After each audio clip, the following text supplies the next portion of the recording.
राजगृह में एक बड़े उत्सव का आयोजन हुआ। उसमें नृत्य के लिए एक कुशल नर्तकी को आमंत्रित किया गया। उस समय गर्भवती होने के कारण उसने सामंतों से असमर्थता व्यक्त की, किंतु सामंतों ने उसकी एक न सुनी और उसे मजबूरन नृत्य करना पड़ा। इससे उसे दुख हुआ और उसके हृदय में प्रतिशोध की भावना भड़क उठी, जो अंत तक कायम रही। परिणाम ये हुआ कि दूसरे जन्म में राजगृह में ही एक यक्षिणी के रूप में उसका जन्म हुआ। उसका नाम हरितकी रखा गया।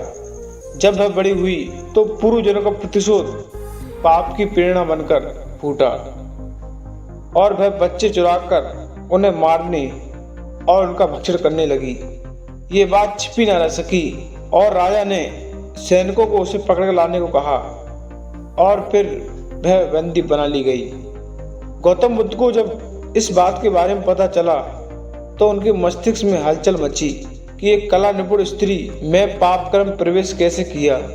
अंतर्दृष्टि से जब पूर्व जन्म में उसके साथ हुए दुर्व्यवहार का उन्हें पता चला तो उन्होंने राजा के दरबार में जाकर नरेश से उसे कारागार से मुक्त करा दिया और सेवकों से उसके बच्चों को चुरा लाने के लिए कहा। पुत्र की खो जाने से हरितकी को काफी पीड़ा हुई। उसके अंदर करुणा और वात्सल्य का भाव जाग उठा। जिनके बच्चे उसने चुराए थे उनके शौक की भी अनुभूति उसे हुई। पुत्र वियोग से दुख हरितकी गौतम बुद्ध के पास गई और बोली, भगवान, मेरे कर्मों का पाप तो मुझे मिल गया, किंतु मुझे इस पाप से मुक्ति कैसे मिल सकती है। बुद्ध बोले, अब तक जो तुम शिशुओं का भक्षण करती आ रही थी, अब उनके विकास और रक्षण में जुट जाओ तो तुम्हें शांति मिल सकती है।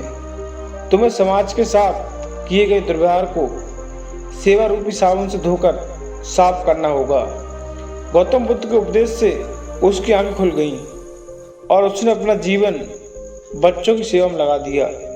दोस्तों, हमेशा हमें किसी की मजबूरी का फायदा नहीं उठाना चाहिए और ना ही उसके साथ किसी प्रकार की जोर जबरदस्ती करनी चाहिए और हमें हमेशा अपने मन में किसी के प्रति प्रतिशोध की भावना उत्पन्न नहीं करनी चाहिए। इससे हमारे पाप कर्म और बढ़ते हैं। दोस्तों, अगर आपको वीडियो अच्छी लगी तो वीडियो को लाइक और चैनल को सब्सक्राइब करें। वीडियो देखने का बहुत बहुत धन्यवाद।